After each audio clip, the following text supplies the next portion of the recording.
जैन मेरे प्यारे दोस्तों, कैसे हो आप सभी लोग। बहुत बहुत स्वागत है आप सभी का। आज की स्टूडियो में हम क्लास 12th सामान्य हिंदी का 2025 का 302 एचआई कोड के पेपर का पूरा सोल्यूशन बताने वाले हैं। यानी कि आज की स्टूडियो से इसका ए टू जेड हल हम आज की स्टूडियो में आपको बताने वाले हैं।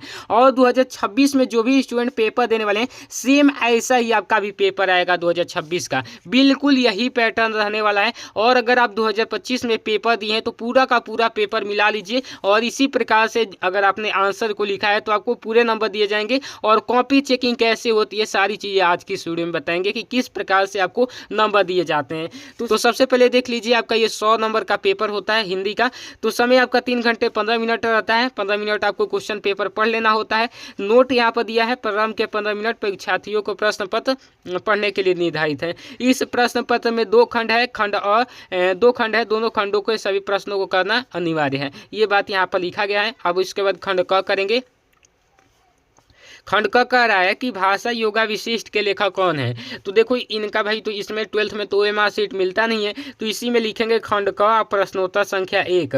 और 1 का क बना देंगे और क में लिखेंगे क के, देखो कौन सा ऑप्शन सही है, तो ऑप्शन नंबर जो है बी वाला सही है, राम प्रसाद निरंजनी। तो बी लिखिए और यहाँ पर लिख देंगे राम प्रसाद निरंजनी। उसके बाद देखो क्षण बोले कण मुस्कुराए रचना की विधा है। तो अब भाई ख नंबर का सी वाला सही है, तो हम सी लिख के लिख देंगे संस्मरण। इसी प्रकार से आपको 2026 में पेपर देने वाले हो तो सेम इसी प्रकार से लिखना है। बाकी चलो अगला देखते हैं।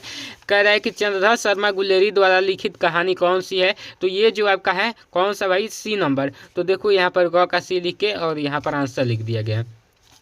शुक्ल युगीन लेखक कौन है।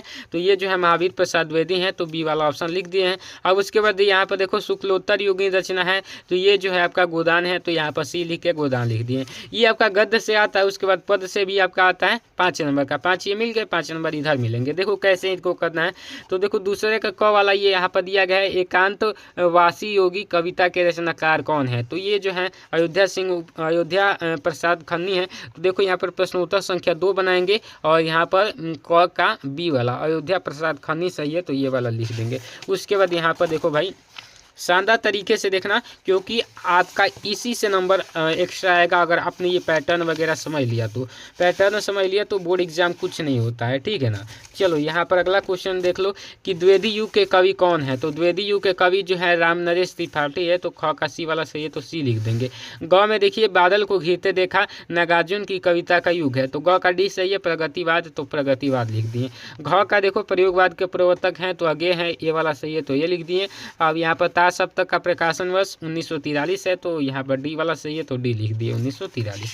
अब देखो यहाँ पर आएगा भाई, ये टोटल 10 नंबर के आपके आते हैं और सेम इसी प्रकार से आपका पूछा जाएगा, ठीक है।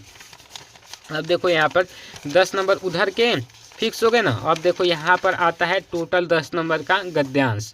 गद्यांश आपका 10th में भी था तो जानते ही होंगे, 10th में 6 नंबर का आता है, लेकिन 12th में देखो 10 नंबर का। कह रहा है दिए गए गद्यांश पर आधारित प्रश्नों के उत्तर दीजिए। जैसे यहाँ पर ये गद्यांश दिया गया है, इसका यहाँ पर उत्तर देना है। जैसे 5 प्रश्न पूछे जाएंगे, 5 प्रश्न का उत्तर देना है, ठीक। अथवा करके भी दिया जाएगा एक गद्यांश, इसको भी आपको पढ़ना है और पढ़ के सारे उत्तर देना है। तो बता रहे हैं कैसे आपको करना है। तो देखो भाई सेम इसी प्रकार से आपको 10 नंबर के गद्यांश 2026 बोर्ड एग्जाम में भी देखने को मिलेंगे। तो दोनों में से कोई ये करना है। तो देखो हमने कैसे यहाँ पर लिखा है। सबसे पहले प्रश्नोत्तर 3 है, तो लिखे हैं प्रश्नोत्तर 3 और उसके बाद ब्रैकेट में लिख दिए हैं गद्यांश। अब देखो हमने पहला वाला ही किया है, तो यहाँ पर पहला वाला ही ऐसे लिख देंगे। अगर आप अथवा वाला करे हो तो यहाँ पर लिख देना 3 के बाद अथवा लिख देना, ठीक। अब देखो यहाँ पर दिया है ना, तो इसको आपको अच्छे से पढ़ना है और अच्छे से पढ़ के इसका संदर्भ लिखना है। तो देखो इसको हमने पढ़ लिया है अच्छे से और यहाँ पर संदर्भ इसी प्रकार से अगर आप संदर्भ लिख कर आए हो तो आपको पूरे नंबर दिए जाएंगे। और इसी प्रकार से अगर आने वाले फ्यूचर बोर्ड एग्जाम में लिखोगे तो भी आपको पूरे नंबर दिए जाएंगे। देखो कह रहा है कि प्रस्तुत गद्यांश हमारी पाठ्य पुस्तक के अशोक के फूल पाठ से लिया गया और इसके लेखक आचार्य हजारी प्रसाद द्विवेदी जी हैं। अब देखो यहाँ पर रेखांकित अंश की व्याख्या, यहाँ से रेखांकित किया गया ना कि जिससे हम हिंदू रीति नीति कहते हैं। ये अनेक आर्य और आर्यतर उपादानों का अद्भुत मिश्रण है। एक एक पशु और एक एक पंछी न जाने कितनी स्मृतियों का भार लेकर हमारे सामने उपस्थित हैं। अशोक की भी अपनी स्मृति परंपरा है, आम की भी, बिल्कुल बबूल की भी और चंपे की भी है, और यहाँ पर सब हमें मालूम है। तो यहीं तक देना है। तो देखो यहाँ पर कह रहा है कि रेखांकित अंश की व्याख्या में भारत एक अद्भुत देश है जहाँ अलग अलग जातियों और संस्कृतियों का मिश्रण हुआ है। यहाँ के पशु पक्षी वृक्षों और स्मृतियों में हमारे, और यहाँ पर देखो यहाँ पर इसके बाद तो यहाँ पर इन्होंने छोड़ दिया। देखो यहाँ पर अलग से सारी चीज़ें लिखनी थी। अब देखो यहाँ से थोड़ा सा वो स्किप हो गया है, कट गया है, तो इसको बना कर लिखा जाता है, कोई दिक्कत नहीं है। रेखांकित अंश की व्याख्या अपने से बना कर लिखा जाता है। ठीक, चलो यहाँ पर देखो 3 नंबर कह रहा है रविन्द्रनाथ ने किसे महामानव समुद्र कहा है। तो देखो इसको कैसे कहेंगे, तो रविन्द्रनाथ ने इस भारतवर्ष को महामानव समुद्र कहा है। उसके बाद देखो यहाँ पर कह रहा है कि भारतवर्ष के निर्माण में किन किन जातियों का सहयोग रहा है। तो भारतवर्ष के निर्माण में असुर, आर्य, शक, हूण, नाग, यक्ष और गंधर्व जैसे अनेक जातियों का सहयोग रहा है। ये कहीं और से नहीं लिखा गया, बस इसी में से, इसी में देखोगे ना तो भारतवर्ष के निर्माण में यहाँ पर असुर, आर्य, शक, हूण, ये सारी चीज़ें यहाँ पर लिखी गई है। तो उसी चीज़ को तो यहाँ पर अपने भाषा में हिंदी में लिखा गया है और ये भी सारी चीज़ें आप लिख लोगे। तो इसी प्रकार से अगर आप लिखे हो तो आपको अच्छे नंबर दिए जाएंगे। उसके बाद देखो पद्यांश वाला, यहाँ पर पद्यांश वाला 4 नंबर में पूछा जाता है। तो ये और ये अथवा करके दिया जाता है। तो देखो भाई कैसे यहाँ पर किया गया है, देखो काफ़ी शानदार तरीके से ये भी 10 नंबर का पूछा जाता है। तो सबसे पहले यहाँ पर पद्यांश लिख देंगे, जिस भी चैप्टर से लिया गया है, जो भी उसके रचनाकार है वो नाम लिख देंगे। उसके बाद जो भी सारे क्वेश्चन पूछे गए हैं उसका आंसर दे देंगे, पद्यांश का भी 10 नंबर मिल जाएगा। अब देखो इसी प्रकार से अगर आप जो है जीवन परिचय लिखे हैं तो आपको पूरे नंबर, जीवन परिचय तो नहीं पूछा जाता है, साहित्यिक परिचय पूछा जाता है। तो अगर इसी प्रकार से लिखे हैं और लिखेंगे फ्यूचर बोर्ड एग्जाम में तो आपको एक भी नंबर नहीं कटेंगे। जैसे देखो यहाँ पर मैं बता दे रहा हूँ, सबसे पहले पद्यांश वाला क्लियर हो गया। तो 5 के क में आपका लेखक का साहित्यिक परिचय आएगा, ख में कवि का आएगा। 10th में भी ऐसा ही आता है, 5 नंबर का 10th में भी है, 5 नंबर का 12th में भी है, मतलब 2 आएंगे तो 10 नंबर हो गए। अब देखो हजारी प्रसाद द्विवेदी काम लिख रहे हैं तो 5 का क लिख के और लेखक परिचय में लिख देंगे हजारी प्रसाद द्विवेदी। तो इस प्रकार से देखो इसी प्रकार से आपको हजारी प्रसाद द्विवेदी का चाहे किसी का भी लिख रहे हो तो सेम इतना में अपना जो है जीवन परिचय दे देना। जीवन परिचय लगभग 6 से 7 लाइन में दे देना, अगर इस प्रकार से दिए हो तो काफ़ी बेहतर है। उसके बाद साहित्यिक परिचय भाई इसको भी 6 से 7 लाइन में अधिक से अधिक ले जाना। तो यहाँ पर देख लो 6 से 7 लाइन में साहित्यिक परिचय को भी रखा गया है। अब उसके बाद यहाँ पर प्रमुख कृतियाँ डाल के, कोई जरूरी थोड़े है कि ऐसा ही लिखोगे तभी नंबर दिए जाएंगे, नहीं, जो भी आपको कृतियाँ याद है तो प्रमुख कृतियाँ डाल के और ये सारे नाम लिख देना। कोई जरूरी नहीं कि निबंध, संग्रह, उपन्यास अलग अलग लिखे, कोई जरूरी नहीं है। सेम इस प्रकार से भी डायरेक्ट लिख दोगे तो भी कोई दिक्कत नहीं है। उसके बाद सेम ऐसा ही आपका कवि परिचय भी आएगा और ये इंपॉर्टेंट भी है, तैयार कर लेना। ठीक, तो देखो कवि परिचय में इतना दिया गया है, 4 दिया गया है, 4 में से किसी एक को लिखना है। तो देखो 5 नंबर का ये भी है।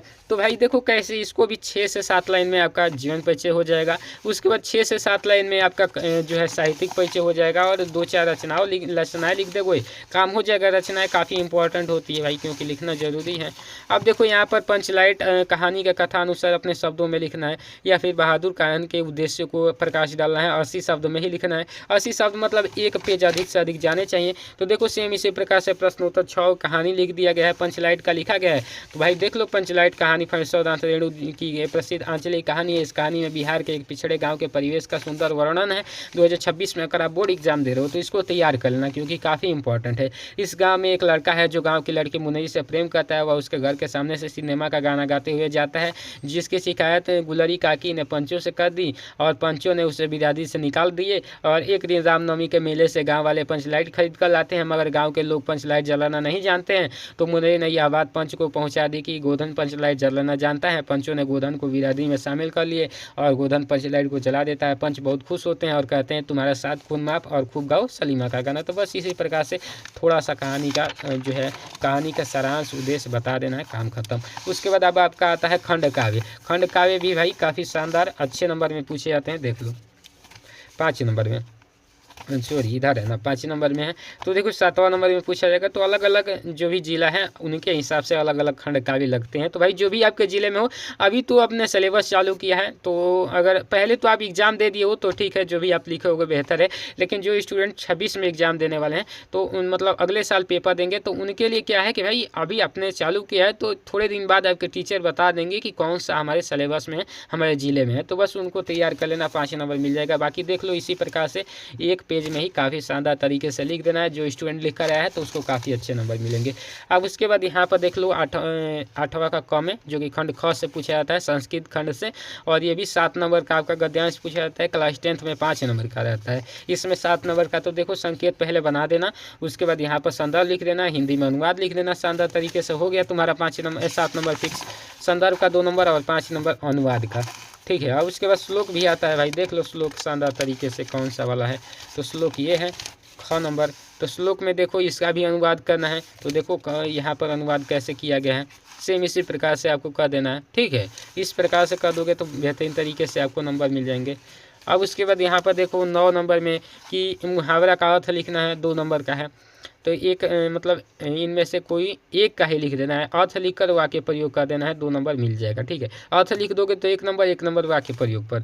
तो देखो यहाँ पर कोई भी लिख दोगे तो यहाँ पर अंत भला तो सब भला, तो यदि अंत अच्छा हो तो सब कुछ अच्छा होता है, और वाक्य प्रयोग कर देना। मैंने 2 कर दिया आपके बेहतरीन अच्छे के लिए। बाकी उसके बाद देखो गुस्से में होना यानी कि आग बबूला का मत होता है। अब देखो यहाँ पर 11 का क मतलब ये वाला अभी छोड़ दिया गया है। देखो आगे यहाँ पर मिलेगा सोल्यूशन। अब यहाँ पर देखो कृत और कृति कौन सा इसमें विकल्प सही है, तो किया हुआ और रचना, ये बी वाला सही है, तो पहला का बी लिख देंगे। दूसरे का ए सही है, श्रवण में सुनना और भ्रमण, ये सही है तो ये लगा देंगे।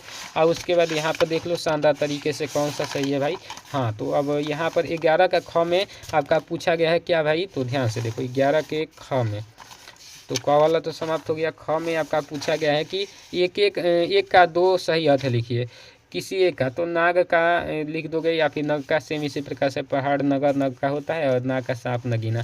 और यहाँ पर देखो किसी एक को सही करके लिखना है, जो ईश्वर पर विश्वास करता हो वो आस्तिक होता है। ठीक है, जो नष्ट करने वाला हो तो वो क्या होता है, नश्वर होता है। ठीक है, तो इसी प्रकार से आपको लिखना है। आप देखो यहाँ पर कह रहे हैं कि यहाँ पर निम्नलिखित में से किन्हीं 2 वाक्यों को शुद्ध करके लिखिए।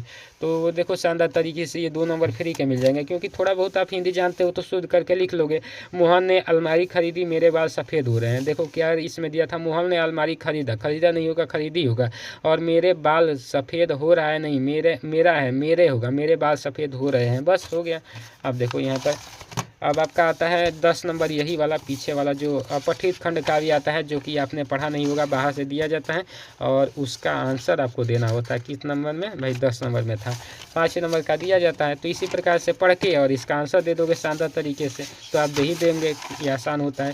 उसके बाद यहाँ पर देखो 12 नंबर किधर गया भाई, हाँ तो इधर गया। देख लो यहाँ पर इसका भाई परिभाषा लिख देना है और उदाहरण दे देना है सबका। तो देख लो यहाँ पर दे दिया गया है, आसान ही होता है। ठीक है, अब उसके बाद यहाँ पर देखो भाई पत्र लेखन आता है। पत्र लेखन किसी एक पर लिख देना है, 2 दिए गए हैं, 6 नंबर मिलेगा। 2 नंबर अपना जो ये वाला बना देंगे उसका, और इसका 4 नंबर। तो बेहतरीन तरीके से इसी प्रकार से पत्र लेखन लिख देना। देख लो इस प्रकार से अगर लिख दिए हो तो बेहतरीन नंबर मिलेंगे। अब निबंध देख लो यहाँ पर 9 नंबर में दिया गया है, तो 5 दिए हैं, 5 में से किसी एक पर करना है। तो देख लो यहाँ पर ये किया गया है।